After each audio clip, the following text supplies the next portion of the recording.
noches, bienvenidos al día de este 14 de mayo del 2015, día jueves, como todos los jueves por la noche, aquí por la pantalla de Canal 2 de Mar del Plata. Hoy tenemos entrevistas muy interesantes, con temas muy interesantes también.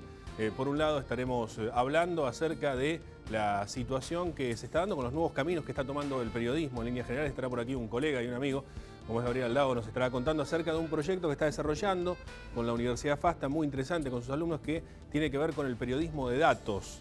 En un ratito les voy a contar de qué se trata, es muy interesante y además están trabajando en dos proyectos. Por un lado, con el tema de las elecciones y lo que tiene que ver con los candidatos, y por otro lado, también con el patrimonio y con lo urbanístico. En un rato vamos a estar hablando junto a Gabriel de este proyecto tan interesante y lo que es el periodismo de datos para tener en cuenta. Estaremos también con el doctor Alejandro Cristaldi, el secretario de Salud de la Comuna. Hay varias cuestiones para analizar con respecto a la actualidad que tienen que ver, por un lado, el tema vacunación, cómo está surgiendo, cómo están de insumos, el tema de insumos en las distintas salas de salud y la interconexión entre esas salas de salud y particularmente la situación del SEMA. Quizás le preguntemos si nos queda algo de tiempo también por el tema zoonosis, ya que hoy también hubo algún reclamo con respecto a esta cuestión. Y los entrevistados del día de hoy, que estarán también acompañándonos, que probablemente en más de un bloque, serán nada más y nada menos que José Rigane, secretario adjunto de CTA Autónoma, y el referente nacional de la CTA Autónoma, Pablo Micheli, en esta noche del día de hoy. Como verán, tenemos muchos temas muy interesantes para hablar. En este último caso hablaremos del tema de las paritarias, de cómo viene la situación.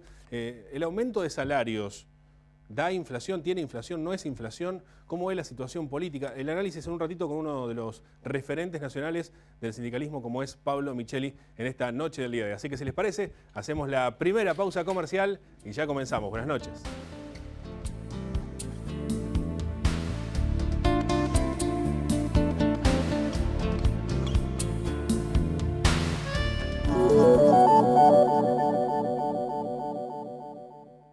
El aire, el mar, el descanso, el fin de semana largo que todos queremos.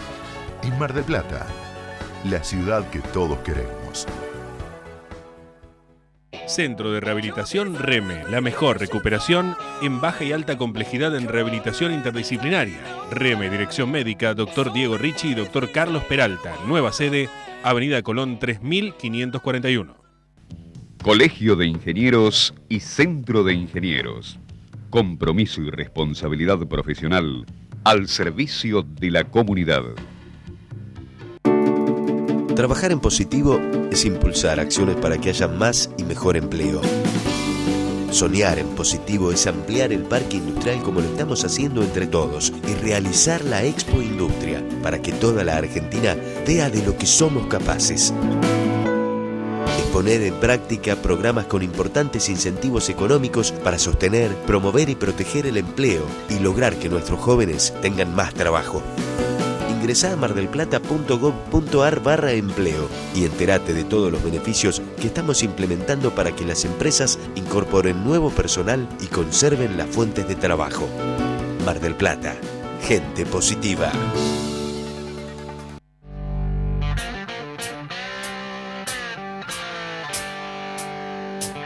Sindicato Luz y Fuerza Mar del Plata, 25 de mayo, 4135.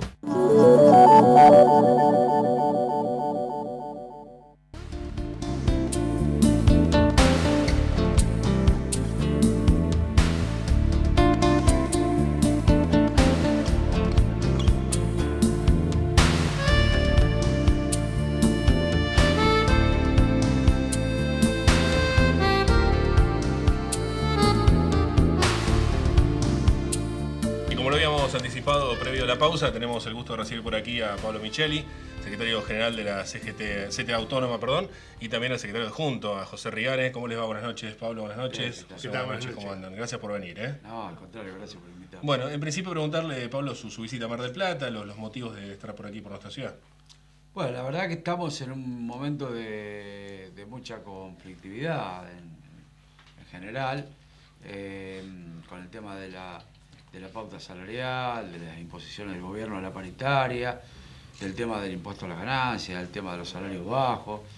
Bueno, infinidad de cuestiones que nos están llevando a un plan de lucha que este año por lo menos arrancó con el paro del 31 de marzo y que ahora se va a continuar con un paro de 24, 36 horas probablemente, los primeros días de junio, la primera o segunda semana. Y en ese contexto la CTA ha resuelto ir a hacer plenarios, asambleas, discusiones, la conducción nacional, salir de Buenos Aires y ir a recorrer por todo el país. Así como estamos hoy acá, hemos estado la semana pasada en San Luis, en Córdoba, en Salta, en Jujuy, en Misiones, en Tierra del Fuego, en Santa Cruz, es decir, en todas partes haciendo esto. Y bueno, recogiendo el mal humor social que hay. Y la pregunta justamente por eso, ¿qué es lo que se encuentran, qué es lo que están viendo en esta recorrida? Y bueno, hoy a la mañana estuvimos en Balcarce, en una asamblea en la cooperativa eléctrica, estaban todas las compañeras y compañeros que trabajan ahí, la verdad muy buena asamblea, y encontramos lo mismo que encontramos en todos lados, la gente se queja por distintas razones, ¿no? El que tiene un salario digno, más o menos digno, porque le mete la mano en el bolsillo y le descuentan por el impuesto de la ganancia, y ese salario que era digno se lo transforman en indigno. El que no tiene un salario digno tiene el problema de que o tiene precariedad laboral, o gana, como dice el INDEC, 11,5 millones de argentinos que trabajan, ganan menos de 5.500 pesos, o sea que están bajo lo que es la canasta de pobreza, que es de 6.000 pesos. Y si logran un aumento, pierden el salario familiar, porque tiene tope eso. Y así, en definitiva, hay una crisis generalizada. Los jubilados, ni hablar, se encuentra la situación de los jubilados también una situación muy complicada. Entonces, bueno, nosotros decimos, peleamos por el tema del impuesto a la ganancia, reclamamos esto es lo que plantea la gente, pero también reclamamos por salario digno. Reclamamos por una mesa de un ámbito de discusión donde podamos sentarnos a discutir, a ver, analizar, empresarios, centrales sindicales, gobierno, cómo salir de esto. No puede ser que la democracia funcione con decisiones unilaterales de la presidenta a través de la cadena, o del ministro de Economía. Bueno, estamos los argentinos bastante cansados de esta situación. Ahora le quiero preguntar por el impuesto a las ganancias, el tema de demás, pero quiero aprovechar que está José también por aquí para preguntarle por lo de hoy, que en Balcarce tuvo que ver también con su sector, con los IFUERS también, pero preguntarle cómo ha ido la asamblea de hoy, en todo caso, cómo está la situación en la región, en la zona. Bueno, no, la situación desde el punto de vista de los trabajadores nos vemos afectados por la política energética y sobre todo por la convergencia eléctrica, en virtud de que es una decisión gubernamental a nivel nacional que se llevó a cabo durante todo el año 2014, en donde la propuesta es que no haya aumento de tarifas y que la plata que se necesita para invertir, sostener el servicio y pagar el aumento de los trabajadores, la iba a otorgar el gobierno a través de determinados subsidios. Pero la verdad que todo el sector cooperativo se vio fuertemente perjudicado porque solamente del total que tenían que girar, giraron el 10% y en algunos casos el 20%. No así con las empresas privadas que le giraron el 100% del subsidio. En el 2015 se vuelve a repetir la política, el plan, y claro, esto origina una situación que pone a las cooperativas, en general en la provincia de Buenos Aires, más de 200 cooperativas, en situación de crisis económica financiera porque no están en condiciones de cumplimentar, partiendo de la base que en el 2014 no se hizo. O sea que es una situación que termina afectando al trabajador, que termina generando una situación compleja a las propias empresas y de hecho se encuentran con situaciones de no poder resolver. A veces lo que necesitan para mantenimiento o lo que necesitan para desarrollar obras. Así que hay una situación compleja. Si sumamos la crisis energética de Mar del Plata, todo centro-sudeste, hoy en pleno inicio del otoño... ¿No hay novedades? Porque se decía que en el viaje a Rusia de la Presidenta iba a haber alguna novedad con respecto a esto. Sí, ¿surgió alguna novedad, algo no? Lamentablemente, hasta ahora ninguna novedad. Y todavía tenemos Mar del Plata, Balcarce, aquí en la calle Carlos Gardel 180, en la central 9 de julio, un total de 50 motogeneradores y estamos ya en otoño, ya no estamos en el verano. Esto da, digamos, el nivel de crisis energética que tenemos en todo el centro-sudeste. ¿Estos cortes que hay son consecuencia de esa misma crisis? Por ejemplo, acá tenemos un compañero de trabajo que vive en Acantilado que le cortan la luz 2 veces la última semana. Tiene que ver con eso, tiene que ver, hemos denunciado muchas veces también que para sostener el nivel de demanda de energía hay cortes periféricos programados a los efectos de que esto no se produzca en pleno centro. esta es la realidad que vivimos. Lamentablemente la repotenciación nosotros creemos que no se hace porque hay intereses económicos muy fuertes en la ciudad, en la región, que intentan utilizar ese predio con algún objetivo de carácter inmobiliario y no precisamente para que siga desarrollándose una central ahí con características e incorporación de nueva tecnología para suplantar los equipos que son de la década del 60. Pablo, volviendo, retomando un poco la cuestión de la temática que están recorriendo, uno ve y analiza, trata de analizar, esto ya de una opinión personal, ¿no? Como encuentro, no sé si contradicción, pero sí encuentro dos sectores diferentes, digamos. Este que usted bien plantea, la situación de la cuestión del impuesto a las ganancias, y por otro lado, el sector que usted también plantea, que es los que menos cobran, digamos, sueldos de 5.000, 6.000 pesos, que evidentemente uno supone o entiende que se deberían priorizar en cuanto a las protestas. Sin embargo, uno ve las últimas protestas, no de ustedes, sino de otros sectores, la bancaria estuvo esta semana, si no me equivoco, y los sectores que aparecen con el reclamo de impuesto a las ganancias, teniendo en cuenta que hay muchas personas que están trabajando y que no llegan a un salario digno, o por lo menos para poder llegar a una calidad de vida digna. ¿Cómo se interpreta esto o qué respuesta me da usted con respecto al hecho de seguir reclamando por ganancias cuando hay gente que no llega bien a fin de mes? Bueno, pero porque no me parece que el reclamo hay que hacerlo por un tema nada más. Parece que es integral el reclamo. Es integral en el sentido de que, bueno, como le decía, el que tiene un salario digno le mete la mano en el bolsillo y lo transforman en indigno. El que tiene un salario indigno, cuando se lo aumentan un poquito, le quitan la carga social, la carga familiar, es decir, el salario familiar. Entonces, aquí hay que discutir, por un lado, no aceptar que el impuesto a las ganancias sea aplicado sobre los salarios. Nosotros venimos insistiendo de que no estamos en contra del impuesto a las ganancias. Estamos en contra de que se considere el salario ganancia. No es ganancia salario, así lo dice la Constitución, y por lo tanto queremos que se cumpla con ese precepto. Entonces, sí lo mencionamos, para la CTA no es el tema principal el tema de ganancias. Para la CTA es el tema principal de los 11,5 de millones de argentinos, 11 millones y medio, perdón, de argentinos y argentinas que trabajan y que están en la pobreza. Situación que no resulta muy preocupante, porque la Argentina no atravesó muchas veces, o nuestros padres, nuestros abuelos no recuerdan épocas donde tener trabajo significaba sinónimo de ser pobre. Tener trabajo podía ser el eslabón más débil de la cadena, de la sociedad, pero ese trabajador podía mandar a los chicos a la escuela, podía resolver, curar la enfermedad, podía tener una vida más o menos digna sin tirar manteca al techo, sin garantizar que tuviera el último auto ni las mejores vacaciones en el Caribe. Ahora, Micheli, si yo escucho, me dicen, si yo saco el impuesto a las ganancias, que ustedes dicen que lo que hay que sacar es el salario de impuesto a las ganancias, ¿no? Sí. Dejar de pensar que es ganancia el salario. Yo estoy de acuerdo en lo personal, pero digo, si uno escucha la postura que se plantea, dice, si sacamos ese impuesto, si dejamos de cobrar ese tributo, se van a ver afectadas las cuestiones sociales y volvemos a un círculo como si fuese vicioso. Digo, ¿esto es así? ¿Hay una mentira en eso? ¿Cómo siempre hay? Sí, es absolutamente mentira, porque es tratar de resolverlo por cortar el hilo por el más delgado. Los trabajadores financiamos a otros trabajadores o a trabajadores más pobres, cuando la función tiene que ser del Estado. Y en realidad lo que hay que hacer es cobrarle a los que más tienen. La carga tributaria de la Argentina está sobre las espaldas de los trabajadores y la clase media en nuestro país. Y no es posible que sea de esa manera. La cantidad de impuestos que paga un trabajador y un pequeño comerciante, un pequeño chacarero, lo lleva a la quiebra prácticamente. Entonces, frente a este cuadro nosotros decimos, cobren el impuesto a la renta financiera, cobren impuestos a la renta petrolera, cobren impuestos al juego, que no pagan impuestos, y de ahí saquen. El gobierno dice permanentemente, el impuesto a la ganancia son pocos los trabajadores afectados, no es importante, no es importante, pero no lo larga, sigue cobrándolo. ¿Cómo es posible que se base la recaudación del Estado en gran parte del impuesto a las ganancias? ¿Cómo es posible? No, la verdad que es incongruente, no tiene nada que ver con un plan económico serio y con una política impositiva en la cual, como en cualquier país democrático, tienen que poner más los que más tienen.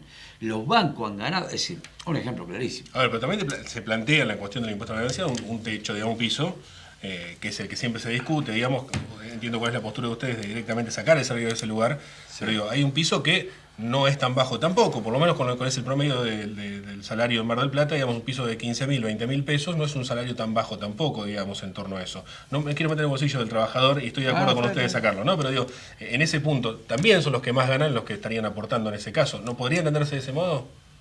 No, porque volvemos a insistir, eso es salario. No puede ser que un médico que estudió toda la vida y está a cargo de una terapia en un hospital o en una clínica, porque gane 20.000 pesos, le mete la mano al bolsillo y le saquen 2.500. No está bien, no corresponde. Ahora, no obstante eso, de acuerdo a las escalas, si uno toma el proceso inflacionario que se vivió en los últimos tiempos y toma lo que sería lo que se aumentó el tema de la inflación en la Argentina y cómo se mantuvo el mínimo imponible, la base, que está en 15.000 pesos, en verdad uno saca las cuentas y debería estar en 30.000 pesos. Si hablamos de no eliminarlo y seguir cobrándolo, lo deberían hacer a partir de los 30.000 pesos. Estamos lejísimos, estamos en la mitad de eso. Claro. Porque no hay un lugar donde discutirlo. Porque el gobierno... El otro día yo tuve un debate con el vicepresidente de la UIA en un canal de televisión nacional y le dije 3 veces que me dijera, por favor, con cuánto vive una familia de un matrimonio con 2 hijos en edad escolar. No me quiso contestar, no me puede contestar ningún funcionario del gobierno. Y yo, ¿por qué? Para discutir en serio, si vamos a ser solidarios, veamos todos los números. Porque no es cosa que los trabajadores estemos poniendo como estamos poniendo ahora y otros vivos no pagan un centavo. O, por ejemplo, los jueces no pagan impuestos a la ganancia. ¿Cómo? Entonces, me parece que frente a esa disparidad, frente a esa injusticia existente, nosotros no vamos a aceptar, porque supongamos que en la mesa de negociación se diga, bueno, pero en una situación de crisis de la economía, los que ganan arriba de 30.000 pesos, bueno, algo podrían aportar. Bueno, si uno ve que todos hacen esfuerzo, perfecto. Pero el ministro de Economía, Kicillof, que se ha descubierto ahora que gana 400.000 pesos por el cargo que tiene en YPF. 400.000 pesos. ¿Desde qué lugar habla cuando dice que no se puede quejar uno que gana 17.000? Se tiene que callar la boca. Es obsceno, es provocativo lo que hace. Entonces, bueno, son muchas... La presidenta, ¿de qué lugar pide esfuerzo a los trabajadores para que aceptemos aumentos por debajo de la inflación en la pauta salarial? 25%, 24% quiere imponer el gobierno. Primero que eso no es una paritaria libre, es una paritaria acotada, una paritaria condicionada por el poder, que dice no más de esto. ¿Qué empresario va a dar más de eso si el gobierno está diciendo que no se firme por más de eso? Ahora, en un sueldo de 5.000, 6.000 pesos, 20%, 25%, ¿cuánto es? 1.000 pesos más. Es una miseria. ¿Cómo hace esa familia para vivir? Entonces, ¿cómo puede pretender que el sindicato, la organización, no pida lo que ha sido la inflación? Que en todos los cálculos dicen que superó el 35%. Ahora, me quiero meter de lleno en el tema paritarias. ¿Nos aguardan 2 minutitos? Vamos a hacer un breve corte y seguimos hablando de tema paritarias y tema también del sindicalismo en líneas generales. Un segundito y ya volvemos. Hacemos una pausa, quédense, ya volvemos.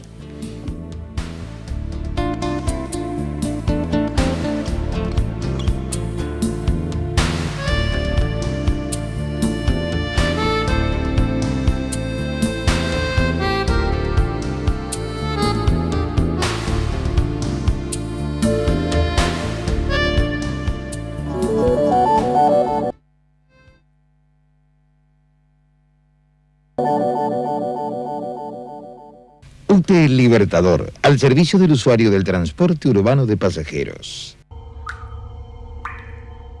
Cada canilla que pierde desperdicia 30 litros de agua por día. No derrochemos nuestros recursos. Nosotros queremos a nuestra ciudad. Por eso trabajamos día a día. Cuidando el agua, cuidamos Mar del Plata. Mar del Plata. Gente positiva. Obras sanitarias. Mar del Plata, Batán. 8 y 22 de mayo, primer y segundo vencimiento para inmuebles ubicados al norte de la Avenida Colón. Desde ahora hay una nueva manera de comunicarse con la municipalidad, el Centro de Atención al Vecino, donde podés informar sobre fallas en luminarias y semáforos y también acceder a otros servicios como la obtención de turnos para tramitar la licencia de conducir y denunciar autos abandonados en la vía pública, una línea telefónica, una página web y una aplicación para celulares diseñadas para que puedas enviar solicitudes y recibir respuestas en tiempo y forma. Llama gratis al 147 y accede al Centro Centro de Atención al Vecino, Municipalidad de General Pueyrredón.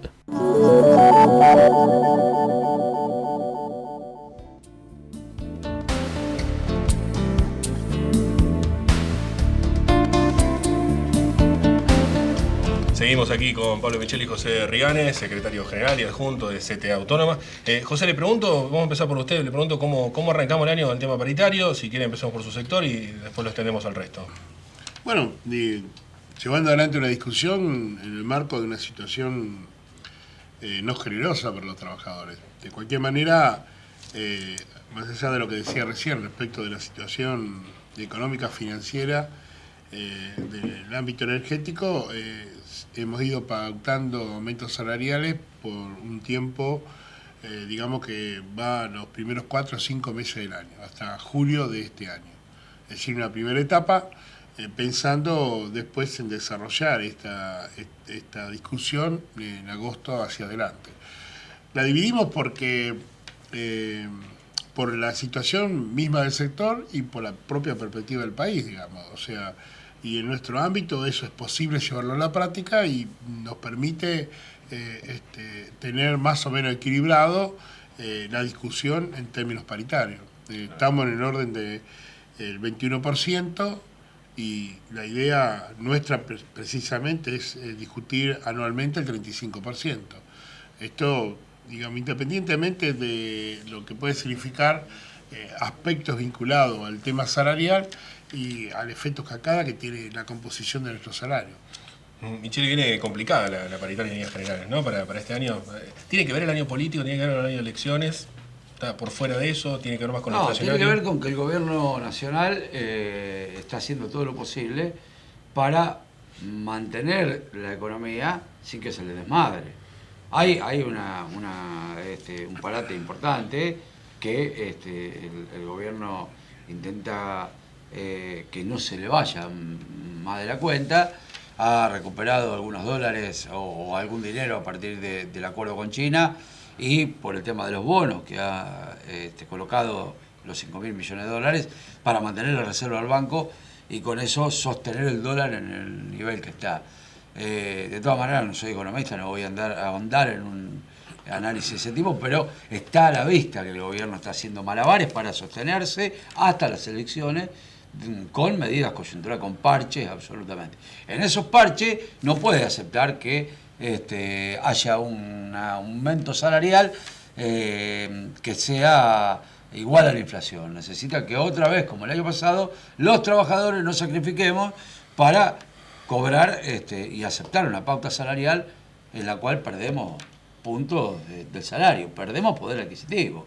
Entonces, bueno, esto es porque ellos lo necesitan para este modelo económico. Esta es la razón por la cual lo está haciendo, porque si no, no se entiende que justo en un año electoral donde ellos necesitarían mostrar que para que ganen, bueno, igual hay que ver, yo la verdad tengo dudas, no sé si el gobierno de Cristina prefiere que gane Scioli o que gane Macri, porque tengo la duda de que... ¿Usted sospecha que no acompañaría a Scioli, prefiere que vaya Macri? ¿Por qué? ¿Por qué sería? ¿El gobierno? Sí. Y porque Cristina quiere volver en 2019. ¿Y si va Macri, volvería Cristina después?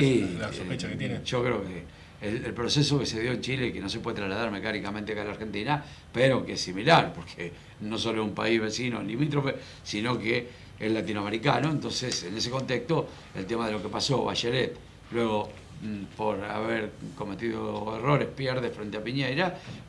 Piñera, como era de prever, gobierno neoliberal, fracasan rotundamente con volver a las viejas recetas que dieron resultados nefastos para todos los pueblos y vuelve Bachelet otra vez. Y ahí está la situación. La elección parece que acá han pensado una cosa similar. Se hubiese polarizado entre Macri y Scioli, digo.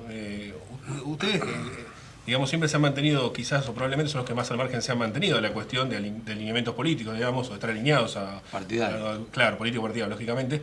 Se han mantenido bastante al margen. ¿Cómo ven esa polarización? La caída de masa también en el medio, o bajan las encuestas por lo menos. ¿Cómo están analizando esta situación? Con mucha preocupación. La verdad que nos preocupa que no tengamos una perspectiva de una salida nacional y popular de verdad en la Argentina.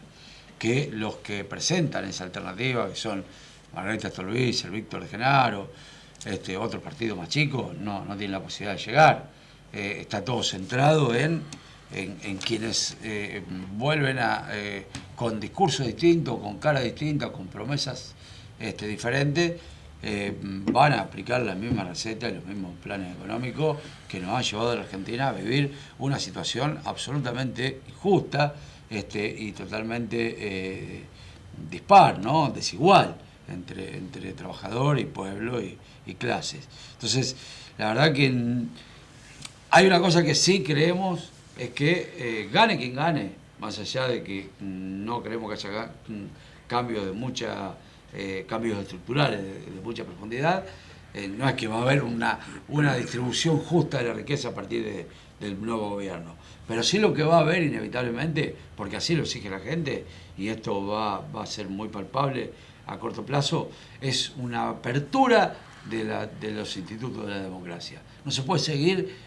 pensando que el nuevo gobierno va a hacer y va a repetir lo mismo que hizo Cristina, que gobierna por cadena, resuelve ella, discute con ella y el espejo y se acabó Si me parece que la gente a 31 años de la democracia reclama mayor participación y eso lo va a sentir en carne propia el nuevo presidente que tengamos. Concretamente, una de las cuestiones que se ha planteado en los últimos tiempos, Michel, tiene que ver con la situación de 5 centrales sindicales, digamos, ¿no? Concretamente. ¿Cómo analizamos esto? Y en todo caso, si hay posibilidad de unificación, la CGT está amenazando con unificarse, ustedes por su lado están más separados, en definitiva, digo, si bien se han unido algunos sectores, la CGT han marchado con Moyano en su momento, digo, ¿cómo analizan esta circunstancia? ¿Cómo se entiende esto? ¿Cómo explicamos que haya 5 centrales sindicales? Bueno, hay que explicarlo en términos del debate de ideas que hay en la Argentina y en el mundo y en la Argentina. Es decir, ya no va más el tema de esta cosa del unicato, esta concepción del pensamiento único, el partido único, el sindicato único tiende a algo totalitario, algo que no. Parece que inclusive va de la mano de la necesidad de la diversidad en el planeta. Se mueren las especies si no hay diversidad. Bueno, me parece que acá se elige equipo de fútbol, se elige partido político, se puede elegir religión, se puede elegir hasta sexo en Argentina. No se puede elegir central sindical. ¿Cómo es posible eso? O sea, me parece que no es tan grave, al contrario, creo que es bueno para la democracia que haya la posibilidad plural de decir, bueno, yo que estar en esta central, nunca vamos a tener la misma cantidad de centrales sindicales que partidos políticos. Pero se da sacando... Pero sí que haya 2 o 3 centrales, 4 centrales, es lo que ocurre en cualquier país del mundo. Pero sacando el sector de ustedes, que insisto en este punto, de hecho tienen el nombre de CTA Autónoma, digamos, sacando el tema de ustedes, hay otros sectores o algunas centrales sindicales que están o bien en contra o bien a favor del gobierno particularmente, concretamente, digamos. Está claro eso, es evidente. ¿Eso no condiciona un poco, no está más ligado a eso que a la cuestión de la representación de trabajadores? No, a mí me parece que en todo caso, si el proceso se dio de esa manera, en esta etapa del kirchnerismo, aparece como una cuestión que está ligada al tema del favoritismo del gobierno y hacia el gobierno. Del gobierno hacia algunos dirigentes sindicales y de esos dirigentes sindicales hacia el gobierno.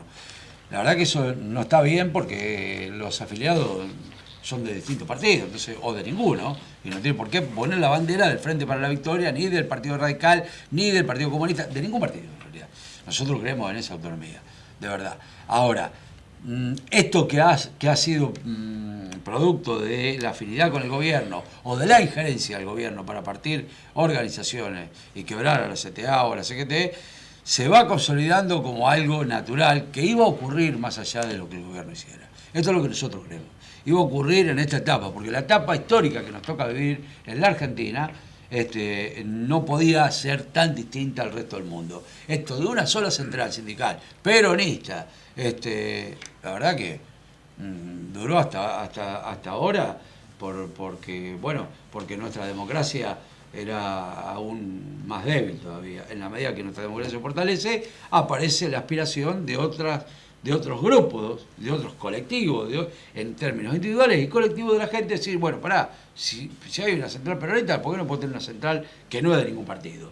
¿Por qué no puedo tener una central que es del Partido Obrero, el MST, que sea de los sectores más de izquierda? La verdad que eso es absolutamente legítimo. Ya para concluir, agradeciéndole a los dos que hayan venido, pero preguntarle, paro de 24 a 36, ¿cuándo se define todo esto? ¿Cuándo va a ser concretamente? ¿Cuándo también se define todas estas cuestiones? Bueno, esto se está, en primer lugar, nosotros estamos convocando a la CTA a una reunión con todos los secretarios generales de la provincia el miércoles de la semana que viene para definir las características de la medida e impulsar esta iniciativa. En principio pensamos de 36 horas con movilización. Y al mismo tiempo trabajamos para tratar de unificar el criterio con el resto de las organizaciones que representan sectores importantes del movimiento obrero y que tenemos la pretensión que unidad de acción nos habilita a aspirar a estar todos juntos en esta iniciativa. Ojalá los que representan sectores que están más vinculados al gobierno, que son más oficialistas, tomen también esta determinación, esta decisión, que en general viene planteada de esta manera, con sentido de necesidad de actuar y sentido de necesidad de unificar. Moyano también plantea, Barrenó también plantean posibles medidas de fuerza para los próximos días. ¿Se van a unir a ellos? ¿Van a intentar que sea coincidente la fecha de los paros? En realidad estamos con Moyano, yo estoy en comunicación todos los días prácticamente, y estamos hablando de la segunda semana de junio probablemente, o la última de mayo. Nosotros insistimos en las 36 horas, Barrio Nuevo habla de 36 horas, Moyano no habla de 36 horas, habla de 24, al igual que los gremios de transporte. Esas son las diferencias. Lo que seguro hay es que va a haber paro. Nosotros, tal vez, si el paro es de 24 y no de 36, la CTA va a convocar una movilización el día anterior, a partir de las 12 del mediodía, tratando de transformar ese paro en un paro de 36 horas, con una movilización importante a la Plaza de Mayo y a las distintas ciudades más importantes de la Argentina. Pero va a ser en unidad de acción, más allá de que nosotros, como es en unidad de acción y cada cual tiene su identidad, cada cual tiene su modalidad, nosotros creemos que hay que hacer movilizaciones. Muchas gracias por haber venido, ambos, ha sido un gusto. Muchísimas gracias por la diferencia de haberse molestado estos minutos. Muchas gracias. Hacemos una nueva pausa, quédese, ya volvemos con más temas.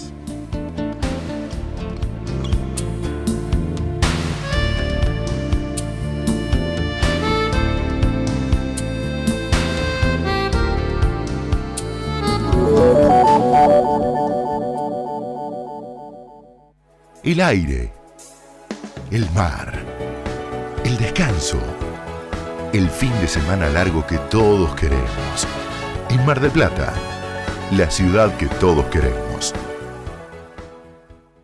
Centro de Rehabilitación REME, la mejor recuperación en baja y alta complejidad en rehabilitación interdisciplinaria. REME, Dirección Médica, Dr. Diego Ricci y Dr. Carlos Peralta. Nueva sede, Avenida Colón 3541. Asociación Gremial Empleados de Administración, Maestranza y Servicios de los Casinos de la Provincia de Buenos Aires. Palucho 3612. Teléfono 494-0792. Colegio de Ingenieros y Centro de Ingenieros. Compromiso y responsabilidad profesional al servicio de la comunidad. Trabajar en positivo es impulsar acciones para que haya más y mejor empleo. Soñar en positivo es ampliar el parque industrial como lo estamos haciendo entre todos y realizar la Expo Industria para que toda la Argentina vea de lo que somos capaces. Es poner en práctica programas con importantes incentivos económicos para sostener, promover y proteger el empleo y lograr que nuestros jóvenes tengan más trabajo. Ingresá a mardelplata.gov.ar/empleo y entérate de todos los beneficios que estamos implementando para que las empresas incorporen nuevo personal y conserven las fuentes de trabajo. Mar del Plata, gente positiva.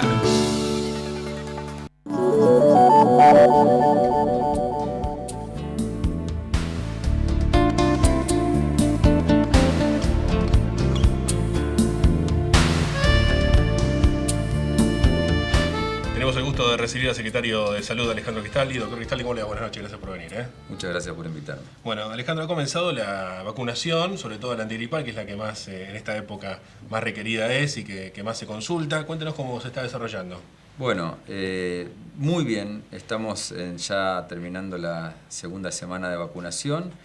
Hemos recibido 2 partidas por parte de Zona Octava, de la primera partida de 10.000 dosis y ahora la segunda partida de otras 10.000 dosis más. Hoy estamos cerrando en unas 13.000 dosis ya aplicadas a nuestros vecinos. en todos los barrios y en el Centro de Salud número 1 en Colón y Salta. Y mañana creemos que estamos cerrando ya las 20.000 dosis. Está llegando una nueva partida de vacunas mañana al mediodía. Mañana al mediodía. ¿Y cómo responde la gente? ¿Hay buena respuesta este año? Excelente. El tema de la sensibilidad de la población a la vacuna antigripal es muy variable. Por ejemplo, cuando tuvimos la gripe A, la epidemia de gripe A en el 2009, los años posteriores, sucesivos, 2010 y 2011, tuvimos una alta adherencia con una baja campaña de comunicación. Después se apagó un poco y ahora nuevamente tenemos una gran adherencia de nuestros vecinos de los barrios que se acercan a vacunarse. Yo lo que más quiero remarcar en esto es que esta campaña de vacunación antigripal está dirigida a los nenes de 6 años, entre 6 a 2 años de edad, a las mujeres embarazadas, y este es el grupo que más me interesa que se vacunen, en cualquier momento del embarazo, porque además le dan inmunidad al bebé cuando nazca. Y a los mayores de 65 años y a todas aquellas personas que pertenezcan a un grupo vulnerable, como puede ser obesidad, diabetes, insuficiencia renal, insuficiencia cardíaca o problemas respiratorios, que son el asma y la bronquitis crónica y el enfisema pulmonar, que son enfermedades respiratorias causadas por el cigarrillo.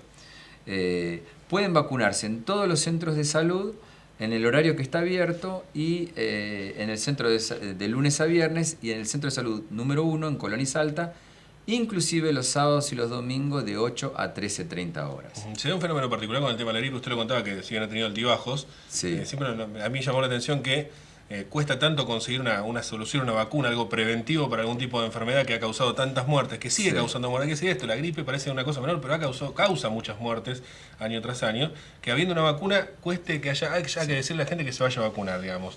¿Esto se da con la gripe en particular o se da en el resto también de las vacunas? Yo creo que el tema de la vacunación es que todos somos muy cuidadosos con la vacuna de nuestros hijos.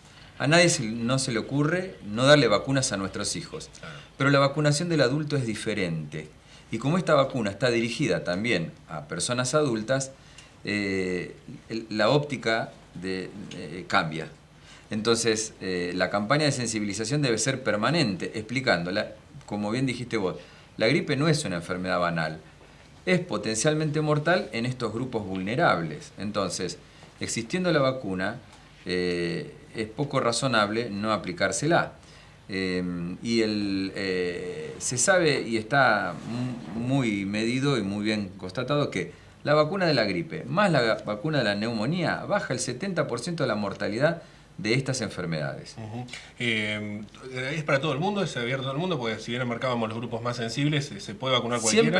Siempre hay que consultar a la unidad sanitaria y preguntar, ¿yo estoy en el grupo vulnerable? ¿Sí o no?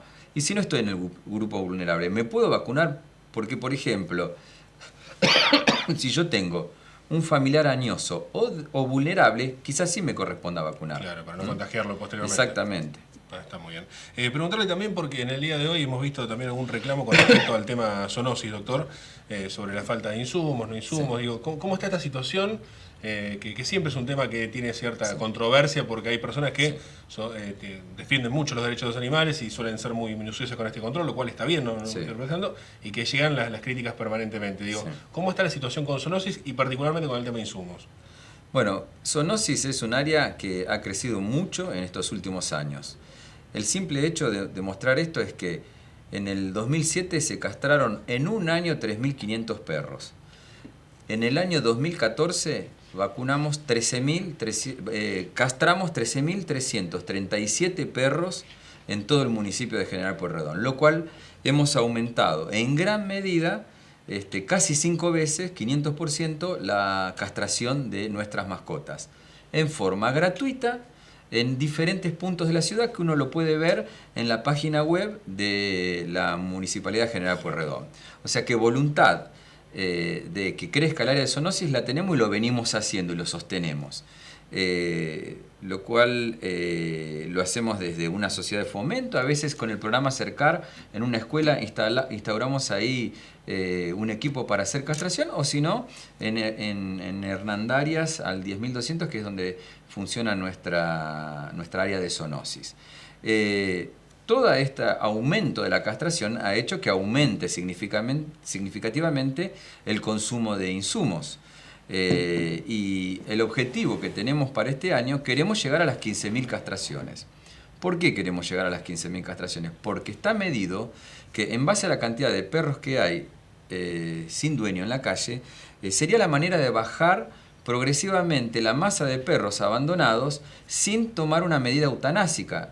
El municipio de General Pueyrredón no mata perros, no es un municipio eutanásico porque la ley lo obliga, la ley provincial está en contra de la eutanasia de mascotas, de perros. Entonces, la medida es castrar muchos animales, pero sobre todo también hacer que los que tenemos perros seamos tenedores responsables de esos perros. Ha salido hace poco la ordenanza que también generó polémica esa ordenanza, ¿no? Sí. Es como que es un tema muy sensible, digamos.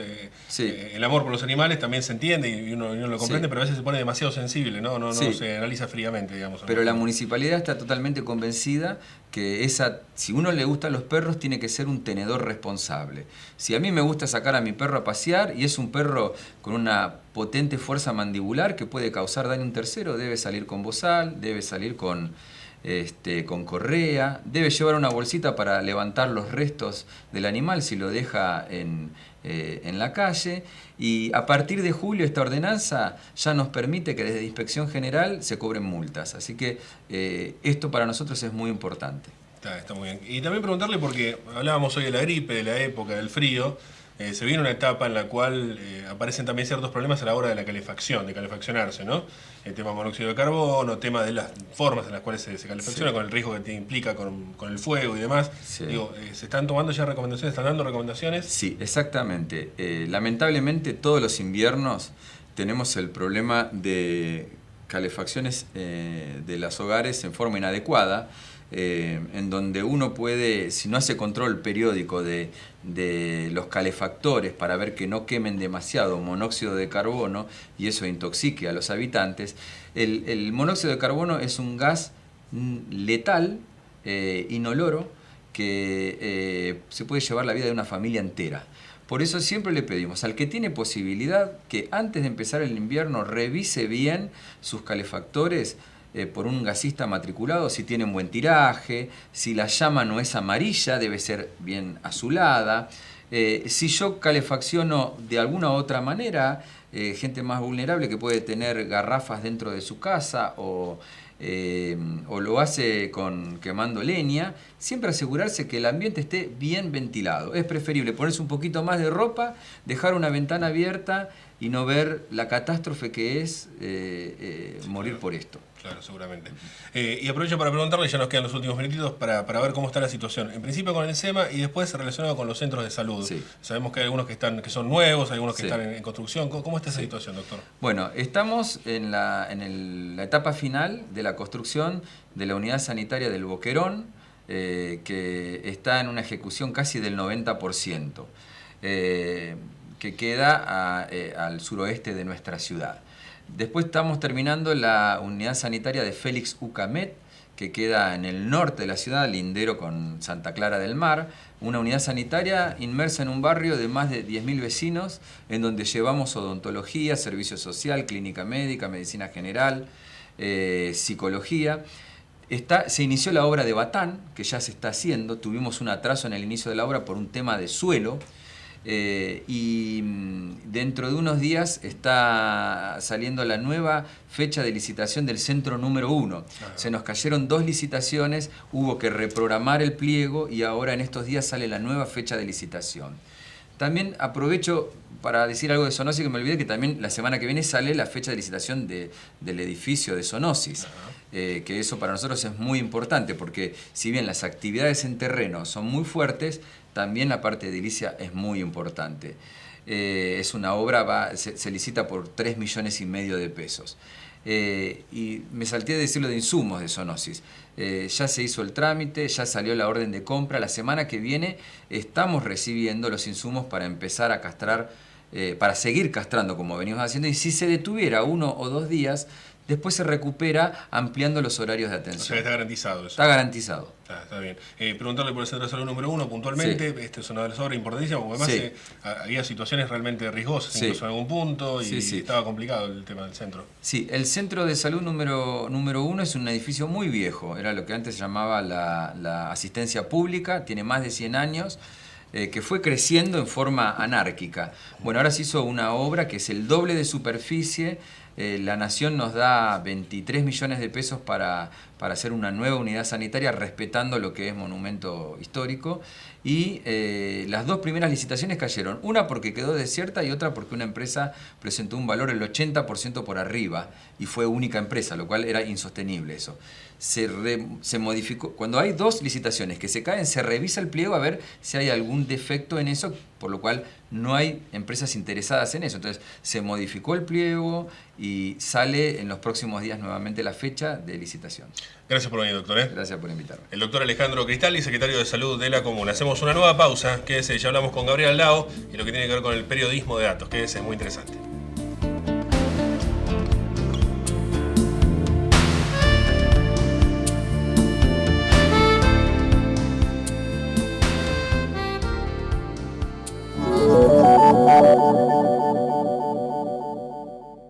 UTE Libertador, al servicio del usuario del transporte urbano de pasajeros. Cada canilla que pierde desperdicia 30 litros de agua por día. No derrochemos nuestros recursos. Nosotros queremos a nuestra ciudad. Por eso trabajamos día a día. Cuidando el agua, cuidamos Mar del Plata. Mar del Plata. Gente positiva. Obras sanitarias. Mar del Plata, Batán. 8 y 22 de mayo, primer y segundo vencimiento para inmuebles ubicados al norte de la Avenida Colón. Desde ahora hay una nueva manera de comunicarse con la municipalidad, el Centro de Atención al Vecino, donde podés informar sobre fallas en luminarias y semáforos y también acceder a otros servicios como la obtención de turnos para tramitar la licencia de conducir y denunciar autos abandonados en la vía pública, una línea telefónica, una página web y una aplicación para celulares diseñadas para que puedas enviar solicitudes y recibir respuestas en tiempo y forma. Llama gratis al 147 y accede al Centro de Atención al Vecino, Municipalidad de General Pueyrredón.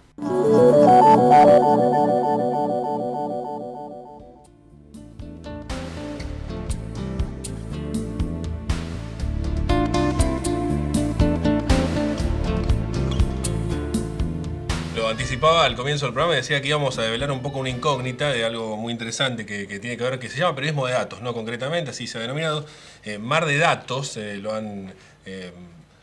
lo han titulado por aquí, Gabriel Aldao, que está con nosotros. Gabriel, ¿cómo vas? Buenas noches. ¿Qué tal? Buenas noches. Bueno, contanos un poco, en principio, ¿qué es el periodismo de datos? ¿No? Porque por ahí presentarlo como tal, decíamos que por ahí íbamos a desarrollar qué significaba. ¿Qué es el periodismo de datos?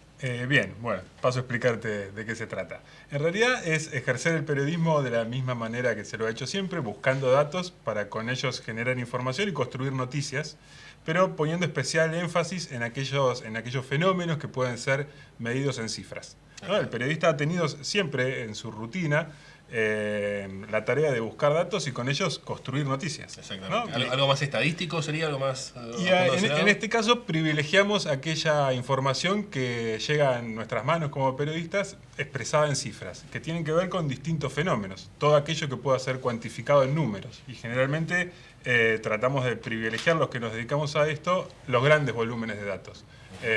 Un censo, por ejemplo, tiene grandes volúmenes de datos. Adentro de un censo hay muchos datos. ¿Qué es lo que pasa tradicionalmente en relación a un censo, por ejemplo? Que nos enteramos de los datos globales. Sabemos cuántos habitantes existen en Mar del Plata, qué edades tienen y no mucho más, ¿no? Como audiencia nos enteramos de eso y de no muchas más cosas. Sin embargo, los censos, por ejemplo, contienen una enorme cantidad de información que no llegan al público, al público masivamente, sino que permanecen en manos de los expertos que con esos datos los analizan y llegan a distintas conclusiones. El periodismo de datos lo que trata es de hacer un esfuerzo para poner a disposición de todos los ciudadanos esa información que está disponible en organismos públicos, en organismos privados, y que está almacenada y que se produce cada vez en mayor medida y en mayor escala, porque vivimos en un entorno cada vez más tecnológico en el cual lo que ocurre es que dejamos, queriéndolo o no, registros de nuestras actividades como individuos y como comunidad. Cada vez que salimos a andar por la calle con un teléfono celular en nuestro bolsillo, vamos dejando rastros por dónde nos movimos. Cada vez que pagamos el boleto de colectivo con una tarjeta inteligente, vamos dejando rastros de hacia dónde fuimos, dónde subimos el colectivo. Cuando podemos personalizar esa tarjeta, esto puede ocurrir con más precisión todavía. Cada vez que hacemos una consulta médica, cada vez que nos movemos en uno u otro sentido en nuestro entorno, vamos dejando registro. Y esa información alguien la acumula en algún lugar. Claro. Lo que hace el periodista de datos es tratar de acceder a esa información, analizarla, interpretarla, sacar conclusiones y sobre todo conclusiones que tengan algún valor periodístico y que fundamentalmente incrementen la información y el conocimiento que tiene la sociedad, la comunidad sobre sí misma. ¿Por qué el periodismo de datos? ¿Por qué entrar al periodismo de datos? ¿Por qué ser específicos con eso, especializarse en eso? Y en todo caso, ya armado un proyecto también con alumnos en la Universidad FASTA, si no me equivoco. Contanos un poco cómo surge toda esa idea de todo el proyecto.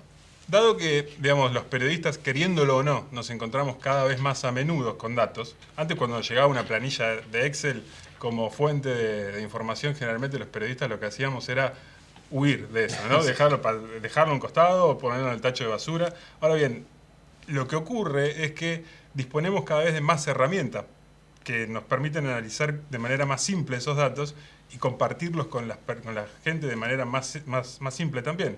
Entonces, queriéndolo o no, nos encontramos todos los días con datos que vienen configurados de ese modo, ¿no?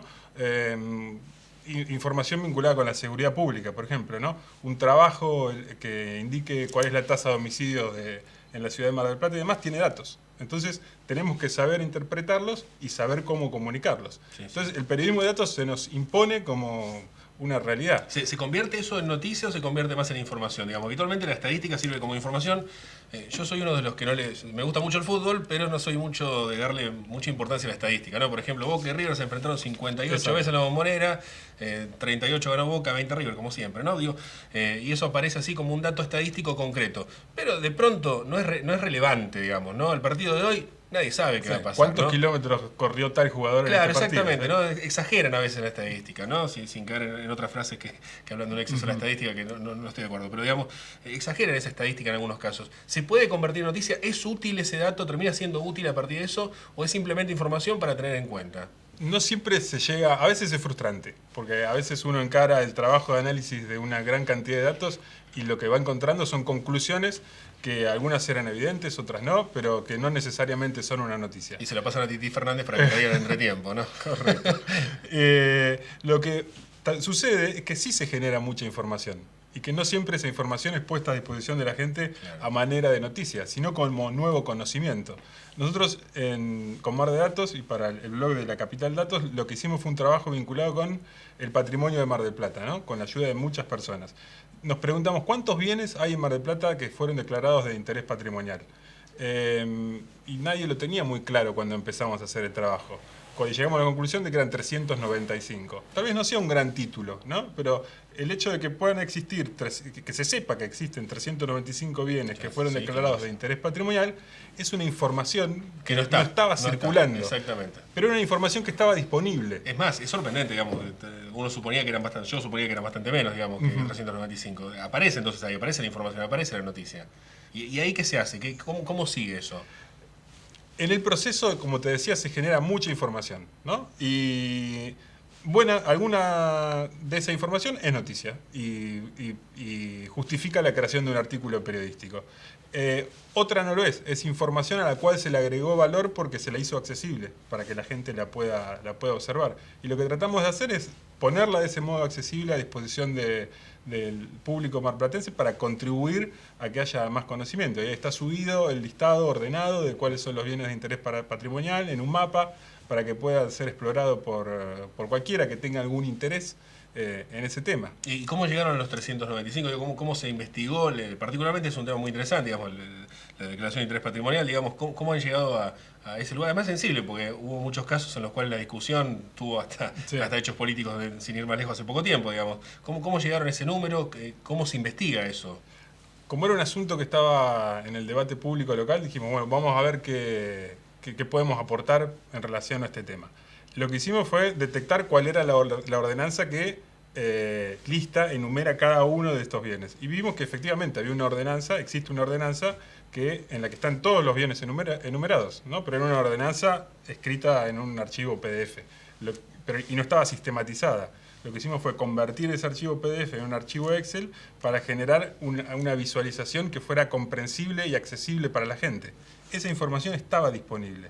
Cualquiera que ingresara al sitio en internet del Consejo Deliberante podía acceder a ella. Ahora bien, no era todo lo accesible que debería serlo en tanto información pública. No era accesible para aquel que tal vez no era experto en el asunto.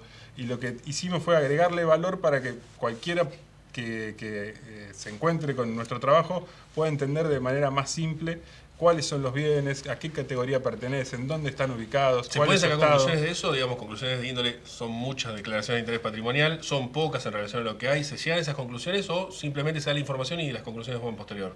Comienzan a surgir preguntas, ¿no? La más obvia, ¿cuántos bienes son? Pero ¿cuántos pertenecen a cada categoría? ¿En qué momento fueron declarados? ¿En qué momento esos bienes fueron desafectados? Si es que algunos de ellos fueron desafectados. ¿De qué manera? ¿Qué hay ahora en esos lugares en donde antes había un inmueble de valor patrimonial? Empiezan a surgir preguntas y el hecho de poder hacer un análisis sistemático de esa información lo que permite es encontrar respuestas de manera más simple que explorando la ordenanza tal y como estaba en su estado original. Un texto sin ninguna sistematización. Seguramente. No tenemos más tiempo, pero a modo de título, ¿qué otros proyectos están trabajando además de el patrimonio? Bueno, estamos privilegiando algunos temas. Estamos tratando de trabajar mucho con asuntos de seguridad. Bueno, y ahora viene un proceso electoral que es como una gran fiesta para los que trabajamos en periodismo de datos, porque antes, durante y después del proceso electoral siempre hay muchos datos para analizar. Y aquellos que quieran ver el trabajo que están haciendo, ¿se puede ver? ¿Está público esto para verlo? Se puede ver en un blog del Diario La Capital que es www.datoslacapitalmdp.com. Perfecto. Gabriel, millón de gracias por haber venido. Gracias, vamos a ir cerca cuando los otros proyectos vayan avanzando y los vamos a ir tratando, si te parece. Cómo no, con todo gusto. Gracias, Gabriel. Hasta aquí hemos llegado, no tenemos más tiempo. Les agradecemos a todos por habernos acompañado. Los esperamos el próximo jueves a las 22 aquí por Canal 2 de Mar del Plata y en las distintas repeticiones, además de Facebook y las redes sociales, Twitter también, donde nos pueden encontrar, y en YouTube, donde están los videos y los distintos programas que hemos ido haciendo en este último tiempo. Que tengan una buena noche. Gracias a todos por acompañarnos. Hasta la próxima. Chao.